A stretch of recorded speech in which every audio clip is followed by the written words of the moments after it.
شعبان المعظم رمضان المبارک کا پیش خیمہ ہے اور برکتوں سے بھرا ہوا مہینہ ہے۔ شعبان المعظم کا مہینہ برکتوں سے بھرا ہوا مہینہ ہے۔ اس مہینے کو اللہ تعالیٰ نے اپنی رحمتوں اور مغفرت کے لیے خاص بنایا ہے۔ رحمت کے لیے بھی خاص بنایا اور مغفرت کے لیے بھی خاص بنایا ہے اس مہینے کو میرے اللہ نے۔ لیکن کیا آپ جانتے ہیں کہ شعبان المعظم سے پہلے کچھ ایسے اعمال ہیں، ایسے کام ہیں جن کے کرنے سے نہ صرف آپ کے گھر میں برکت آئے گی بلکہ آسمان سے تمہارے گھر کے اوپر رحمت کی بارش بھی برسے گی، رزق کی بارش بھی برسے گی۔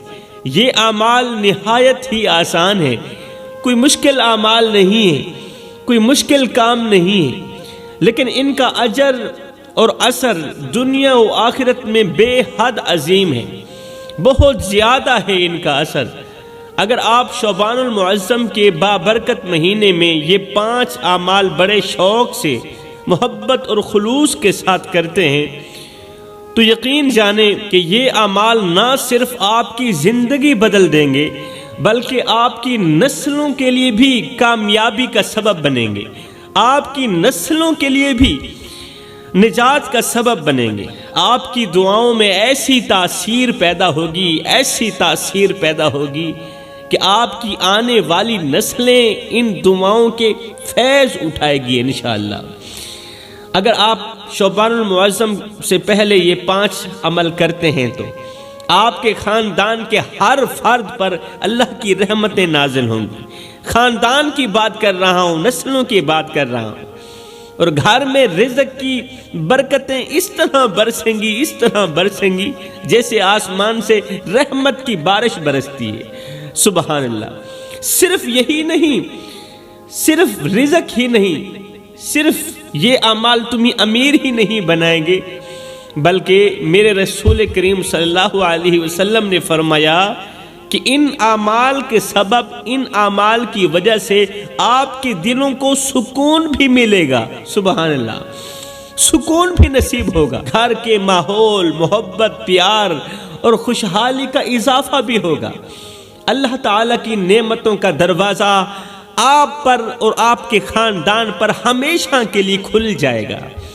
یہ وہ مہینہ ہے جس میں اللہ تعالیٰ اپنی رحمتوں کے خزانے بندے کے لیے کھول دیتا ہے، رحمتوں کے دروازے اپنے بندے کے لیے کھول دیتا ہے۔ اور یہ تو آپ جانتے ہی ہوں گے، یہ تو ہر ایک مسلمان جانتا ہے کہ جو بھی میرے کریم رب کے در پر عاجزی اور خلوص کے ساتھ جھک جائے، جو بھی میرے اللہ کے دروازے پر عاجزی کے ساتھ جھک جائے، خلوص کے ساتھ جھک جائے، وہ کبھی محروم نہیں رہتا، وہ اللہ تعالیٰ کی رحمت سے کبھی محروم نہیں رہتا۔ دنیا کی ہر ایک چیز اپنی جگہ پر قیمتی ہے، میں بھی مانتا ہوں، آپ مانتے ہیں کہ دنیا کی ہر ایک چیز اپنی جگہ پر قیمتی ہے۔ کروڑوں روپے کی خریدی گئی گاڑی قیمتی ہے، لاکھوں کا خریدا گیا بنگلہ بھی قیمتی ہے، سونا بھی قیمتی ہے، ہیرے اور جواہرات بھی قیمتی ہیں۔ ہر نعمت اللہ کا شکر ادا کرنے کے قابل ہے، ہر ایک نعمت قیمتی ہے۔ لیکن کیا آپ جانتے ہیں کہ ایک چیز ایسی بھی ہے جو ان سب پر بھاری ہے، ایک نعمت ایسی بھی ہے جو ان تمام نعمتوں پر بھاری ہے، مطلب سب سے زیادہ قیمتی چیز ہے، وہ سب سے زیادہ قیمتی نعمت ہے وہ، اور وہ نعمت ہے دلی سکون، وہ قیمتی چیز ہے دلی سکون۔ دلی سکون وہ دولت ہے میرے بھائیوں جو کسی بازار سے نہیں خریدی جا سکتی۔ یہ خزانہ نہ گاڑیوں کی چمک میں ملتا ہے، نہ بنگلوں کی وسعتوں میں ملتا ہے، اور نہ ہی جواہرات کی قیمت میں ملتا ہے۔ یہ سکون انسان کے اندر پیدا ہوتا ہے۔ سکون خریدا نہیں جاتا، بازاروں سے نہیں ملتا، کسی دکان سے نہیں ملتا۔ یہ جو سکون ہے نا، انسان کے اندر پیدا ہوتا ہے اور اس کا تعلق اللہ کے قرب سے ہی جڑا ہوا ہوتا ہے۔ تم جتنا اللہ کے قریب ہوتے جاؤ گے نا، اتنا ہی تمہارا دل سکون محسوس کرے گا۔ اگر سکون دولت میں ہوتا تو آج امیروں کے گھروں میں خودکشیاں نہ ہوتی۔ اگر سکون بنگلوں میں ہوتا، بڑے بڑے گھروں میں ہوتا، تو پھولوں کے بستر پر سونے والے بادشاہ بے چینی سے کروٹیں نہ بدلتے رہتے۔ اگر سکون خوبصورت ترین چیزوں میں ہوتا تو وہ لوگ جن کے پاس دنیا کی ہر آسائش موجود ہے، دنیا کی ہر ایک نعمت موجود ہے، وہ ایک پل کی خوشی کے لیے نہ ترستے، وہ ایک پل کی راحت کے لیے نہ ترستے، ایک پل کی مسکراہٹ کے لیے کبھی نہ ترستے۔ اگر سکون طاقت میں ہوتا تو بڑے بڑے حکمران اپنی کرسیوں پر بے بسی سے نہ تڑپتے رہتے، اپنی کرسیوں پر بیٹھ کر بھی پریشان نہ ہوتے۔ اللہ اکبر۔ اگر سکون شہرت میں ہوتا تو دنیا کے بڑے بڑے ستارے اپنی زندگی ختم کرنے پر مجبور نہ ہوتے، پھر یہ خودکشیاں نہ ہوتی۔ آپ یقین کریں، دنیا کی ہر چیز انسان کے لیے ایک آزمائش ہے۔ یہ میرے رسول کریم کا فرمان ہے۔ دنیا کی ہر ایک چیز حضرت انسان کے لیے ایک آزمائش ہے، لیکن دلی سکون صرف ان کے نصیب میں آتا ہے، صرف ان لوگوں کے نصیب میں آتا ہے جو اپنی خواہشات کو اللہ کی رضا کے تابع کر دیتے ہیں۔ سبحان اللہ۔ وہی لوگ خوشحال رہتے ہیں۔ یہی سکون وہ تحفہ ہے جو نسلوں کو سنوار دیتا ہے، گھروں میں برکتیں لے آتا ہے یہ سکون، اور زندگی کو جنت کا نمونہ بنا دیتا ہے یہ سکون۔ دل کا سکون وہ انمول نعمت ہے جس کے بغیر دنیا کی ہر چیز بے معنی ہو جاتی ہے۔ ایک قیمتی گاڑی جو آرام تو دے سکتی ہے، آرام دے سکتی ہے، لیکن دل کو سکون نہیں دے سکتی، دل کو سکون کبھی بھی نہیں دے سکتی۔ ایک ایسا بنگلہ جو رہنے کی جگہ تو فراہم کرتا ہے لیکن روح کو تسکین نہیں دے سکتا۔ اور یہ سب کچھ تبھی ممکن ہے، یہ سب کچھ تبھی ممکن ہے جب انسان اپنے رب کے قریب ہو جائے، اس کی رضا کو اپنی زندگی کا مقصد بنا لے، اللہ کی رضا کو اپنی زندگی کا مقصد بنا لے، تب یہ سب کچھ ممکن ہو سکتا ہے۔ تو فرمایا یہ جو سکون ہے، اگر شعبان المعظم کے مہینے میں یہ 5 عمل ضرور کرو گے تو تمہیں رزق کے ساتھ ساتھ، دولت کے ساتھ ساتھ سکون بھی محسوس ہوگا، دولت کے خزانوں کے ساتھ ساتھ تمہیں راحت بھی محسوس ہوگی۔ شعبان المعظم اسلامی سال کا 8واں مہینہ ہے جو اپنی روحانی فضیلتوں کے لیے بہت زیادہ مشہور ہے، تاریخی اہمیت کے لیے بہت زیادہ مشہور ہے۔ یہ مہینہ نہ صرف مغفرت کا دروازہ کھولتا ہے، نہ صرف بخشش کا دروازہ کھولتا ہے، بلکہ یہ اہم واقعات کی یادگار بھی ہے۔ جس دن حضرت سیدنا امام علی مقام امام حسین رضی اللہ تعالی عنہ کی ولادت باسعادت ہوئی، وہ دن بھی شعبان المعظم کے دنوں میں سے ہی تھا۔ جس دن حضرت سیدنا امام علی مقام امام حسین کی ولادت ہوئی، وہ دن شعبان المعظم کے دنوں میں سے ہی تھا۔ وہ امام حسین جنہوں نے دین کی سر بلندی کے لیے اپنا سب کچھ قربان کر دیا، دین کے نام پر سب کچھ وار دیا، قربان کر دیا، اتنی بڑی شخصیت کی ولادت اسی مہینے کے اندر ہوئی۔ 5 شعبان کو حضرت سیدنا امام زین العابدین کی ولادت ہوئی۔ وہ امام زین العابدین جنہیں ان کی عبادت گزاری اور تقوی کی وجہ سے سجاد کے لقب سے یاد کیا جاتا ہے، آج بھی یاد کیا جاتا ہے۔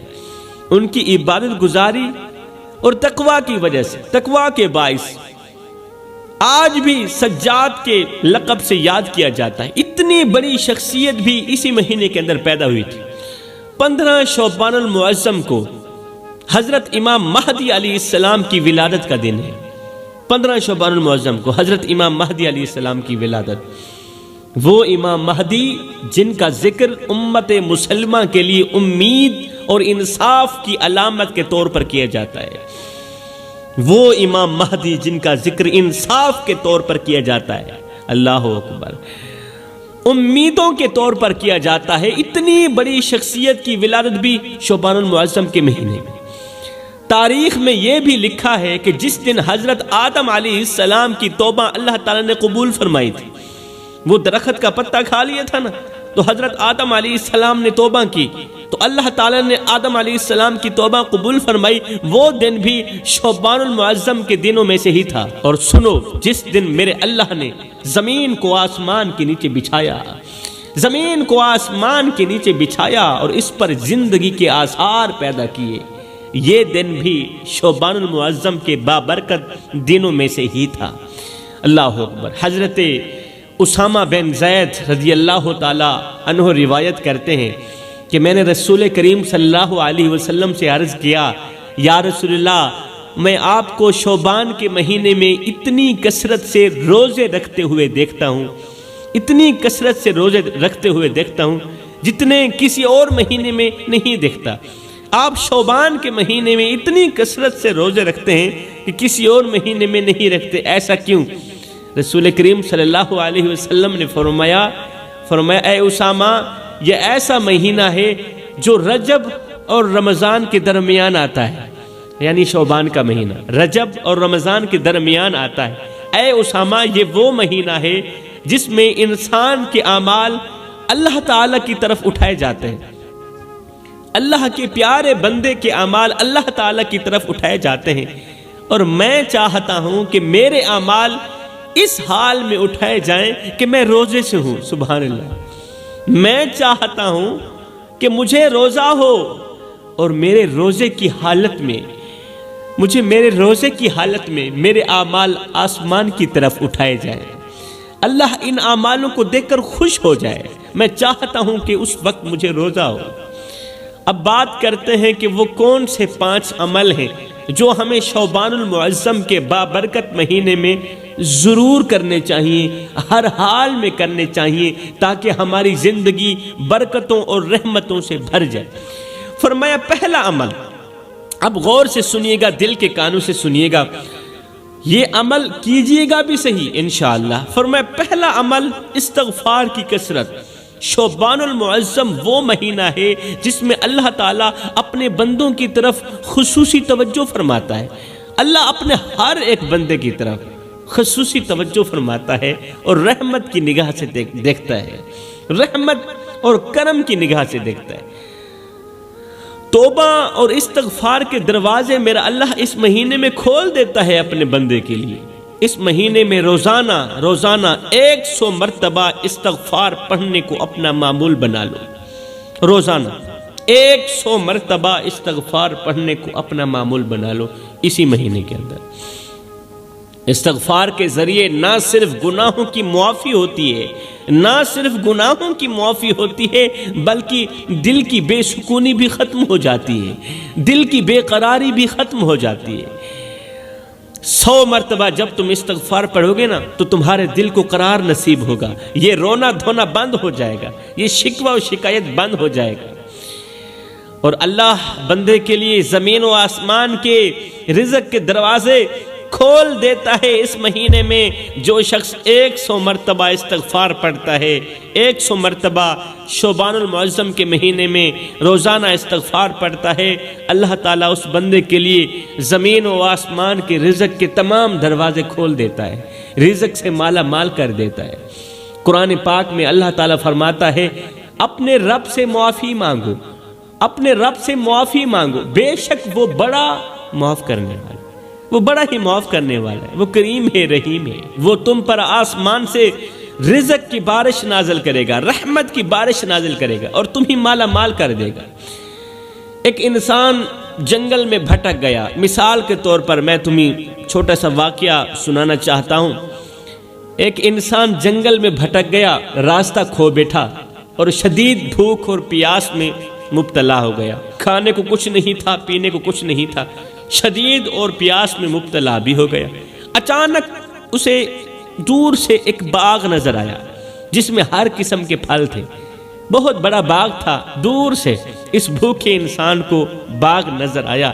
یہ شخص باغ کی طرف دوڑا اور اپنی بھوک مٹانے کے لیے باغ کے پاس پہنچا، باغ میں سے پھل توڑ کر کھائے اور اپنی بھوک مٹائی۔